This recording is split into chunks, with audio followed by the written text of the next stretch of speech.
ಸ್ವಾಮಿಗೆ 8 ಜನ ಹೆಂಡತಿಯರಿದ್ದಾರೆ. ಹೌದು, ಅಷ್ಟಮ ಮಹಿಷಿಗಳು. ಅದು ಗೊತ್ತಿಲ್ಲ ಅವರಿಗೆ. ಬರುವಾಗ ಒಂದು 8 ಹೂವಾದ್ರೂ ತರಬಹುದಿತ್ತಲ್ಲ? ಬೇಡ, ಒಂದು 9 ಹೂ ಆದ್ರೂ ತರಬಹುದಾಗಿತ್ತು. 9 ಏಕೆ? ನನ್ಗೆ ಇರ್ಲಿ, ನಿನಗೊಂದು ತರಬಹುದಿತ್ತು. ಬೇಡ, ತನ್ನ ಒಂದು ಹೂವನ್ನು ರುಕ್ಮಿಣಿಗೆ ಮುಡಿಸುವಂತ ಇವ್ರು ಯಾಕೆ ಹೇಳ್ಬೇಕಿತ್ತು? ಅವಳಿಗೆ ಯಾಕೆ ಕುಡಿಸ್ಬೇಕಿತ್ತು? ಆ ನಾರದರು ಕಲಹಾಳಿಗಳು ಕಪಟ ಕೃತ್ಯದಲ್ಲಿ ಈ ರೀತಿ ಮೋಸ ಮಾಡ್ತಾರೆ ಅಂತಾದ್ರೆ ಇದು ವಂಚನೆ, ಇದು ನನಗೆ ಅವಮಾನ.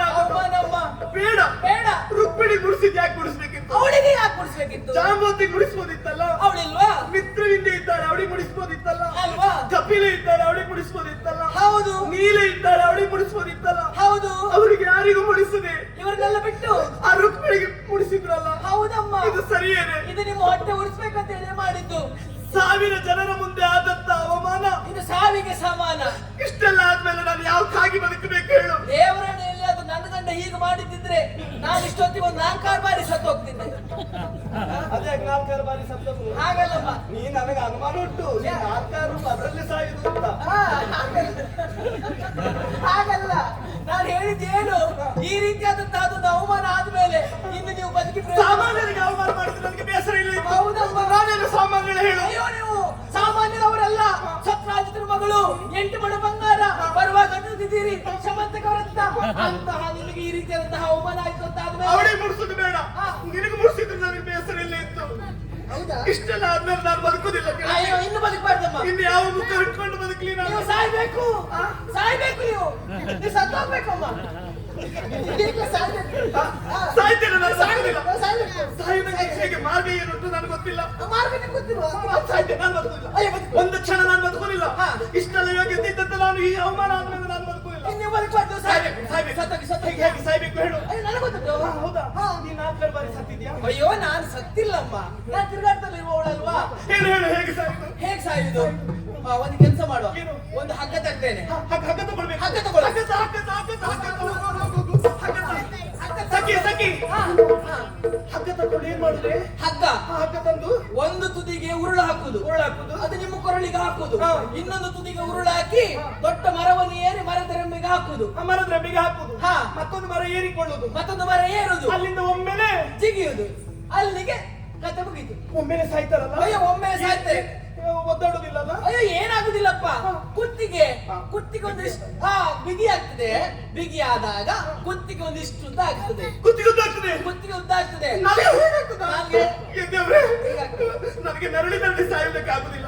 ಸಾಯುವುದಾದ್ರೆ ಒಮ್ಮೆಲೆ ಸಾಯ್ಬೇಕು. ಒಮ್ಮೆಲೆ ಸಾಯ್ಬೇಕಾ? ಹಾಗಾದ್ರೆ ಹಗ್ಗ ತಗೊಳ್ಳೋದು ಬೇಡ. ಹಗ್ಗ ಬೇಡ. ಬೇರೆ ಯಾವ್ದುಂಟು? ಅಯ್ಯೋ, ಬೇರೆ ಉಂಟು. ಯಾವುದು? ಆ ವಿಷ ತಗೊಂಡ್ರೆ ಆಯ್ತಮ್ಮ.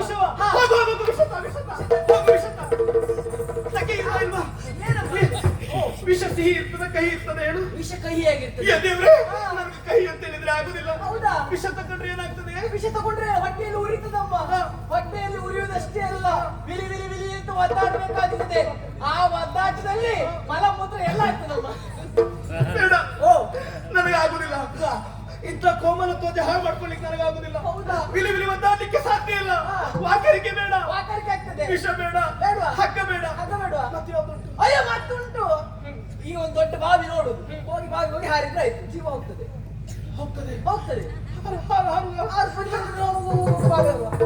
ಬೇಡ, ಭಯ ಆಗ್ತದೆ ನನಗೆ. ಯಾಕಮ್ಮ? ಬಾವಿ ಅಂತ ಹೇಳಿದ್ರೆ ಆಳ ಇರುದಿಲ್ವೇನೆ? ಅಯ್ಯೋ, ಬಾವಿ ಅಂದ್ಮೇಲೆ ಆಳ ಇರ್ತದಪ್ಪ. ಒಮ್ಮೆಲೆ ನೀರಿಗೆ ಮುಳುಗಿದಾಗ ಜೀವ ಹೋಗ್ತದ? ನೀರಿದ್ದು ಬಾವಿ ಆದ್ರೆ ಒಮ್ಮೆಲೆ ಹಾರಿದಾಗ ಜೀವ ಹೋಗ್ತದೆ. ಎಲ್ಲಿಯಾದ್ರೂ ನೀರು ಸ್ವಲ್ಪ ಕಡಿಮೆ ಇತ್ತಪ್ಪ, ಇದ್ರೆ ಎಲ್ಲಿಯಾದ್ರೂ ನೀವು ಹಾರುವಾಗ ನಿಮ್ಮ ತಲೆಯಲ್ಲಿಯಾದ್ರೂ ಬಂಡೆಗೆ ತಾಗ್ತಪ್ಪ, ಆಗ ಏನಾಗ್ತದೆ? ಒಮ್ಮೆಲೆ ಜೀವ ಹೋಗುದಿಲ್ಲ, ಮಂಡೆ ಪೆಟ್ಟಾಗ್ತದೆ. ಬೇಡ. ಎಲ್ಲಿಯಾದ್ರೂ ಅಲ್ಲಿ ಬಾವಿ ಒಳಗೆ ಜೀವ ಹೋಯ್ತಾ, ಅಲ್ಲಿದ್ದಂತಹ ಮೀನೆಲ್ಲ ನಿಮ್ಮ ಬೇಡ. ಅಯ್ಯೋ ದೇವ್ರೇ, ಹಾಗಾಗಬಾರ್ದು. ಯಾಕಮ್ಮ? ನಾವಾಗಿ ಪ್ರಾಣ ತೆಕ್ಕೊಳ್ಬಾರ್ದು. ಮತ್ತೆ ಆತ್ಮಹತ್ಯೆ ಮಹಾಪಾಪ. ಅವನು ಸಾಯುದಿಲ್ಲ. ಹಾಗಾದ್ರೆ ಸಾಯ್ತೇನೆ. ನಾನು ಬದುಕುದಿಲ್ಲ. ಅಯ್ಯೋ, ನಾವಾಗಿ ಜೀವ ತಗೊಳ್ಬಾರ್ದು. ಮತ್ತೆ ತಾನಾಗಿ ಜೀವ ಹೋಗ್ಬೇಕು. ಅಯ್ಯೋ, ತಾನಾಗಿ ಜೀವ ಹೋಗ್ಲಿಕ್ಕೆ ಇನ್ನು ಎಷ್ಟು ವರ್ಷ ಬೇಕು? ಏನು ಬೇಡ. ಅನ್ನಾಹಾರಗಳನ್ನು ತ್ಯಜಿಸಿದ್ರೆ ಆಯ್ತು. ಯಾರು? ನಾನು. ನೀವು ಊಟ ಬಿಡು. ನಾನು ಊಟ ಬಿಡ್ತೇನೆ. ಏ ದೇವ್ರೆ, ಎರಡು ಬಾರಿಗೆ ಆಗುದ್ರೆ ಒಮ್ಮೆಲೆ ತಿಂತೀರಿ ನೀವು ಊಟ ಬಿಡುದು. ಹೌದಾ? ಇನ್ನು ನನ್ನ ಊಟ ಪೂರ್ಣ ನೀನೇ ಮಾಡು. ನನಗೆ ಊಟ ಬೇಡ. ಊಟ ಬೇಡವಾ? ನೀನು ಫಲಹಾರವು ನನ್ನ ಹತ್ರ ತರಬೇಡ. ನೀನು ಫಲಹಾರ ಬೇಡವಾ? ಬೇಡ. ಯಾವುದು ಬೇಡ. ಅನ್ನಾಹಾರವನ್ನು ತ್ಯಜಿಸಿದ ಅಂತಾದ್ರೆ ದೇಹ ಕೃಶವಾಗ್ತದೆ. ಕೃಶವಾಗಿ ಉಸಿರು ಮೇಲೆ ಹೋಗ್ತದೆ, ಪ್ರಾಣ ಕಳೆದು ಹೋಗ್ತದೆ. ಅಲ್ಲಿಗೆ ಸಾಯ್ತೇನೆ. ಹೌದಾ ಅಮ್ಮ? ಇಷ್ಟೆಲ್ಲ ಆದ್ಮೇಲೆ ಸಾಯೋರಿಗೆ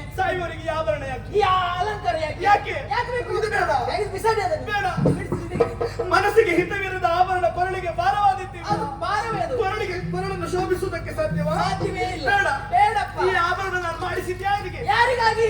ನನ್ನವರಿಗಾಗಿ. ಹೌದು.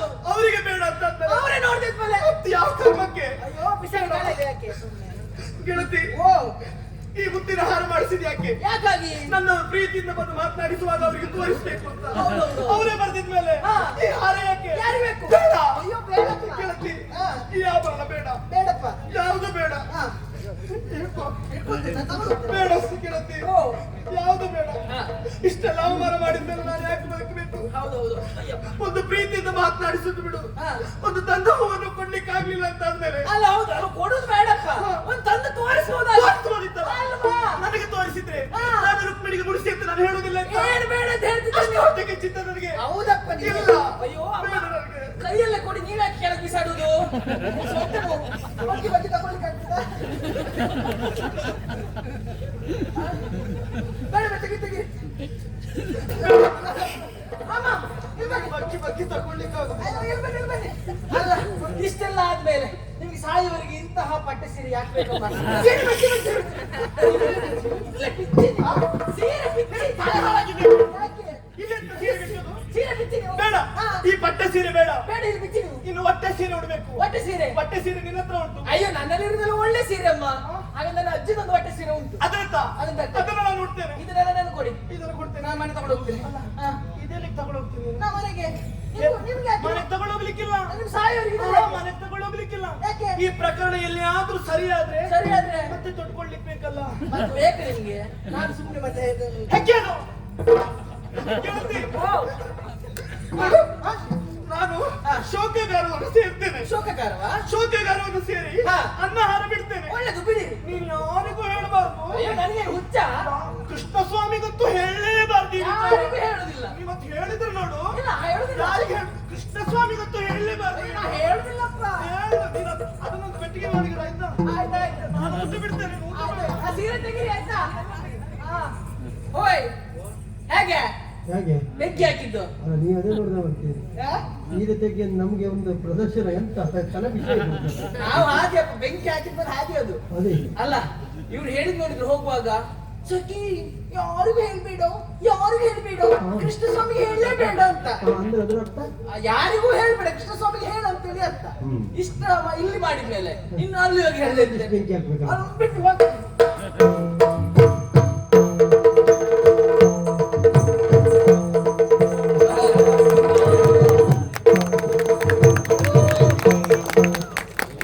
ಇವತ್ತು ಕರೆದದ್ದು ಮತ್ತೆ ಯಾಕೋ ಅಲ್ಲ, ಯಾಕೋ? ನನ್ನ ಜೊತೆಗೆ ನೀನು ಇರ್ಬೇಕು. ಯಾಕೆ ಗೊತ್ತುಂಟ? ಹಾ, ನೋಡಲ್ಲಿ ಹನಿ ಬರ್ತಾ ಉಂಟಲ್ಲ? ನೀ ಅಲ್ವಾ? ಹಾ, ಮಳೆ ಬರ್ತದೆ ಇವತ್ತು ಮಳೆ ಮಳೆಲ್ಲ ಗುಡುಗು ಜೋರುಂಟು ಮಾತ್ರ. ಬಹಳ ಜೋರು. ಆ ಗುಡುಗು ಮಾತ್ರ ಅಲ್ಲ, ಇವತ್ತು ಬರು ಗುಡುಗು ನೋಡಿದ್ರೆ ಮಳೆ ಬರೋ ಗುಡುಗಲ್ಲ ಇದು, ಮತ್ತೆ ಈ ಗುಡುಗು. ಹೌದಾ? ಹೌದೌದು. ನನಗೆ ಹಾ, ಒಂದು ಮುನ್ಸೂಚನೆ ಇರುವ ಕಾರಣಕ್ಕಾಗಿ ಹಾ, ನನ್ನೊಟ್ಟಿಗೆ ನೀನು ಇರುವಂತ ಹೇಳಿದ್ ಯಾಕೆ ಗೊತ್ತುಂಟ? ಯಾಕೆ? ಅಲ್ಲ ಏನೇ ಸಿಕ್ಕಿದ್ರು ಸಮಪಾಲಲ್ಲಿ ಆಗ್ತದಲ್ಲ. ಹಾ, ಅದು ಬಿದ್ದರೆ ನಮಗೂ ಬೀಳಲಿ ಅಂತ ನಿನ್ನ ಉದ್ದೇಶ ಅದು ಅಲ್ಲ? ಮತ್ತೆ ನಾವು ಮೊದ್ಲಂತೂ ಹಾಗೆ ಆಯ್ತು ನಮ್ಮ ಕತೆ. ನೀವು ಹೋದಲ್ಲಿ ನೋಡಿ ನಾವು ಹೋಗುವುದು, ನಮ್ಗೆ ಪೆಟ್ಟು ನಿನ್ ಮತ್ತೊಂದು ಆಟ ಹಾಗೆ ಅಲ್ವಾ? ಹಾ, ಅಲ್ಲ ಅದನ್ನ ಸ್ವಲ್ಪ ಸುಧಾರಿಸ್ಕೊಳ್ಳೋದಲ್ಲ, ನಾವು ಹೋಗ್ತೀವಿ ಹಂಗೆ ಬೇಡ. ನೀನು ಎದುರಿಗೂ ಹೋಗ್ಲಿಕ್ಕಿಲ್ಲ. ಹೌದಾ? ಸ್ವಲ್ಪ ನೋಡು ಏನಾಗ್ತದೆ ಅಂತ.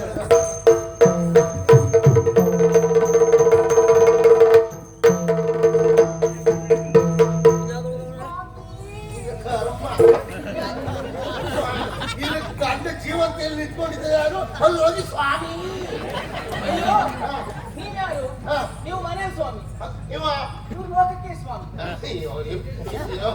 ಇವ ಮೂರು ತುಂಬ ಸ್ವಾಮಿ ಇವ. ಹೇಳು ಸ್ವಾಮಿ ನಿಂಗೆ. ಎರಡೆರಡು ಸ್ವಾಮಿ ಹಾ. ಆಗಲ್ಲ. ಹಾ. ಇವ್ರು ಲೋಕಕ್ಕೆ ಸ್ವಾಮಿ, ನೀವು ಮನೆ ಸ್ವಾಮಿ. ಅಂದ್ರೆ ಇವ ಲೋಕನಾಥ. ಲೋಕನಾಥ. ಇವ ಹೋದಲ್ಲ ಪೂರ್ತಿ ನಾಥವೇ. ನೀವು ನನಗೆ ಮಾತ್ರ ನಾಥ. ಹಾ, ಇವ ಎಲ್ರಿಗೂ ನಾಥ. ಲೋಕಕ್ಕೆ ನಾಥ. ಎಲ್ಲವರಿಗೂ ನಾಥ. ನಾಥ ಅಂತಲ್ಲ. ಏನ ಏ, ಅಣ್ಣ! ಇದು ನಡುವೆ ಅಂತರವಿದೆ, ಅವಸರವೇ ಅಪಘಾತಕ್ಕೆ ಕಾರಣ. ಮುಂದೆ ಹೊಂಡ ಇದೆ, ಎಚ್ಚರಿಕೆ. ಹಾಗಲ್ವ? ತಿರುಮುರು ಇರುವಂತ ದಾರಿ. ಅಲ್ಲ ಅದೆಲ್ಲ ಗೊತ್ತಾಗ್ತದೆ ನನಗೆ. ಮತ್ತೆ ನಾಳೆ ಮತ್ತೆ ಎಂತದ್ದು ಅಲ್ಲ, ಏನು? ಅವಳು ಬಂದಿದ್ದಾಳೆ, ಏನೋ ಹೇಳ್ಬೇಕು, ಏನೋ ಆತಂಕ ಉಂಟು. ನೀನು ಮೈ ಮುಟ್ಟಿ ಮಾತಾಡ್ಸೋದು ಬೇಡ. ಅವಳು ಬಾಯಿ ಸರಿ ಉಂಟು ಅವಳಿಗೆ. ಅವ್ನು ಹೇಳೋದು ಬಾಯಲ್ಲ ಕೈಯಲ್ಲ. ಅದಲ್ಲ, ಹಾ, ಹಾ. ಅದು ಒಂದು ಹತ್ತಿರದಿಂದ ಕೇಳುವ. ಅಲ್ಲ ಸ್ವಾಮಿ ಇಲ್ಲ ಆಲಿಸ್ಬೇಕು. ಹೇಳು ಹೇಳು ಹೇಳು. ತಾಪ ತಾಪ ತಾಪ. ಓ ತಾಪಕ್ಕೆ ಏನು ಸಮಸ್ಯೆ ಇಲ್ಲ. ಇಂಥ ಚಳಿಯಲ್ಲೂ ತಾಪ ಅಂತ ಆದ್ರೆ ಇದಕ್ಕೆ ಪರಿಹಾರ ಉಂಟು.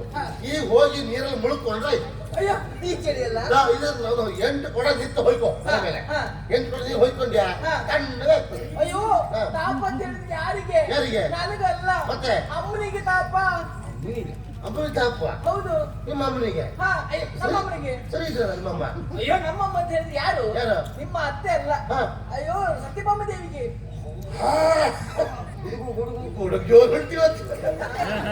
ಸ್ವಾಮಿ ಜಾಗ್ರತೆ ಮಾಡ್ಕೊ. ಅಲ್ಲಲ್ಲ, ನಿನ್ನನ್ನು ಜೊತೆಗೆ ಇರಿಸಿಕೊಂಡದ್ದೇ ಅದಕ್ಕೆ ನಮ್ಗೆ ಆಚಾರ ಈಗ ಹಾ, ಈಗ ಸತ್ಯಭಾಮ ದೇವಿಯವರಿಗೆ, ಸತ್ಯಭಾಮ ದೇವಿಯವರಿಗೆ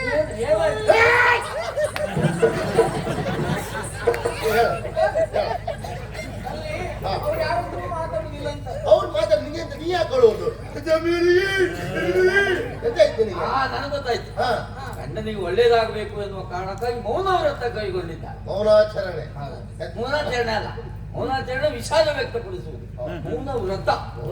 ಮೌನಾಚರಣೆ ಅಲ್ಲ. ಅಯ್ಯೋ ಮೌನ ವ್ರತ ಅಲ್ಲ, ಮತ್ತೆ? ಅವರಿಗೆ ಊಟವೇ ಮಾಡುದಿಲ್ಲ. ಓ ಫಲಾರ. ಹಾ, ಅಯ್ಯೋ ಫಲಹಾರ ಅಲ್ಲ. ಮೌನ ವ್ರತ ನಾ ಫಲಾರ ಇಷ್ಟಿಷ್ಟ ಅವಳಿಗೆ ಬಂದಿಗೆ. ಅಯ್ಯೋ ಅದಲ್ಲ, ನೀರ್ ಸಹ ಕುಡಿಯುವುದಿಲ್ಲ ಅಂತ. ಬೇರೆ ಎಂತ ಕುಡಿತೀರ? ಏನು ಕುಡಿಯುವುದಿಲ್ಲ ಅಲ್ಲ ಅಂತ. ಮತ್ತೆ ಈ ಕಡೆ ನೀರು ಕುಡಿದ್ರೆ ಪ್ರಯೋಜನ ಇಲ್ಲ. ಅಲ್ಲ, ಸತ್ಯಭಾಮ ದೇವಿ ಅಂತ ಹೇಳುದಲ್ಲ. ಹಾ. ಹಾ, ನೀರು ಸಹ ಕುಡಿಯುವುದಿಲ್ಲ, ಹೌದಾ? ಊಟ ಸಹ ಮಾಡುದಿಲ್ಲ, ಮಾಡುದಿಲ್ಲ. ಯಾರಲ್ಲಿಯೂ ಮಾತಾಡುದಿಲ್ಲ, ಹಾ. ಹೆಚ್ಚೇಕೆ ಹಾ. ಮೈ ಮೇಲೆ ಬಟ್ಟೆಯೂ ಇಲ್ಲ. ಆ, ಇದು ಬೇರೆ ಎಂತ ಅಲ್ಲ, ಇದು ಮಾನಸಿಕ.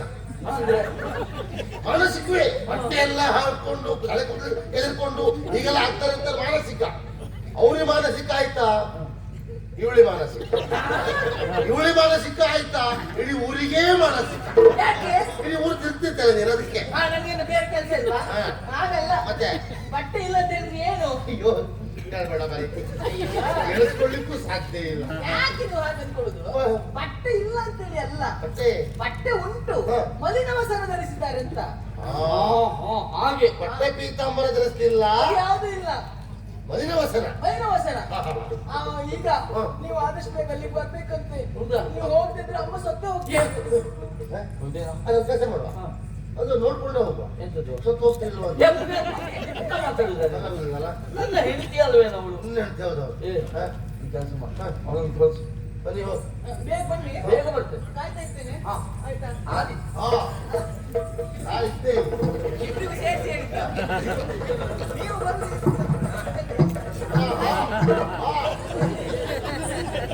ಇದು ಒಂದರ ನಮ್ ಬಿಟ್ಕೊಡಕ್ ಬಂದೆ. ಮತ್ತೆ ಪೂರ್ತಿ ನಿಂಗೆ ಆಯ್ತು. ಒಂದರು ಇರ್ಲಿ, ನನ್ನಂತರ ಮಾಡಿದ್ರೆ ನಾನು ಮಂಜೆಲ್ಲ ಪಾಪ ತಲುಪಿಸಿರ್ತೀವಿ. ಹಾಗೆ ಅಪಾರ್ಥ ಮಾಡಿಕೊಳ್ಬೇಡ. ಮತ್ತೆ ಅಂದ್ರೆ ನಿನ್ನ ಸಂಜ್ಞೆಯ ಮೂಲಕವಾಗಿ ಅವಳಿಗೆ ತಿಳಿ ಹೇಳಿದ್ದು ನಾನು. ಆದಷ್ಟು ಬೇಗ ಬರ್ತೇನೆ, ನೀನು ಜಾಗ್ರತೆ ಮಾಡು, ಜಾಗ್ರತೆ ಮಾಡು ಅಲ್ಲಿರೋ ಸುಧಾರಿಸು ನೀನು ಎನ್ನುವ ಸೂಚಿಯನ್ನು ಮಾಡಿದ್ದವಳು. ಹಾಗೆ ಸೂಚನೆ ಹೌದು. ಅದು ಒಳ್ಳೇದೆ. ಆದ್ರೆ ಒಂದು, ಏನು ಈಗ ಅವಳು ಆ ಪರಿಸ್ಥಿತಿಯಲ್ಲಿ ಇದ್ದಾಳೆ ಅಂತ ಆದ್ರೆ ನಾನು ಹೋಗಿ ವಿಚಾರಿಸುವುದು ನನ್ನ ಕರ್ತವ್ಯ ಅಲ್ವಾ? ಹೋಗ್ ಹೋಗ್ ಹೋಗ್ ಹೋಗ್. ಹೋಗುವಾಗ ನೀನು ಬರುವುದೇ. ನಂಗೆ ಹೆದರಿಕೆ ಆಗ್ತಾ ಉಂಟು. ಯಾಕ? ಆ ರೀತಿ ಗುಡುಗು ಹೆಚ್ಚಾಗಿದೆ ಈಗ. ಹೌದಾ? ಏನಾಗ್ತಿಲ್ಲ. ಅದಲ್ಲ, ಹಾ. ಯೋಚನೆ ಮಾಡ್ಬೇಕು. ಹಾ ನಾನು ನಿನ್ನ ಒತ್ತಿನಲ್ಲಿ ಇದ್ದೇನೆ ಅಂತ ಆದ್ರೆ ಹಾ. ನಿನಗೆ ಅಪಾಯ ಆಗ್ಲಿಕ್ಕೆ ಬಿಡುವುದಿಲ್ಲ. ಇಲ್ಲ ಈಗ ರಂಗಪಾಯ ಆಗುದಿಲ್ಲ. ಬಿದ್ದರೆ ನನಗೆ ಬೀಳ್ತದೆ, ಬಿಟ್ರೆ ರಂಗಪಾಯ ಆಗುದಿಲ್ಲ. ಅಂದ್ರೆ ಬೀಳುವುದಿದ್ರು ಅಪಾಯ ಆಗುವಷ್ಟೆಲ್ಲ ಬೀಳುವುದಿಲ್ಲ. ಬೀಳುದೆ ಇವ್ರು ಹೇಳಿಕ್ಕಾಗುದು. ಏನೇ ಇರಲಿ ಒಟ್ಟು ಮರ್ಯಾದೆ ಪ್ರಶ್ನೆ ಅಲ್ವಾ? ಏನಂತ ನೋಡ್ಲೇಬೇಕು. ಅಲ್ಲಿಗೆ ಹೋಗುವ.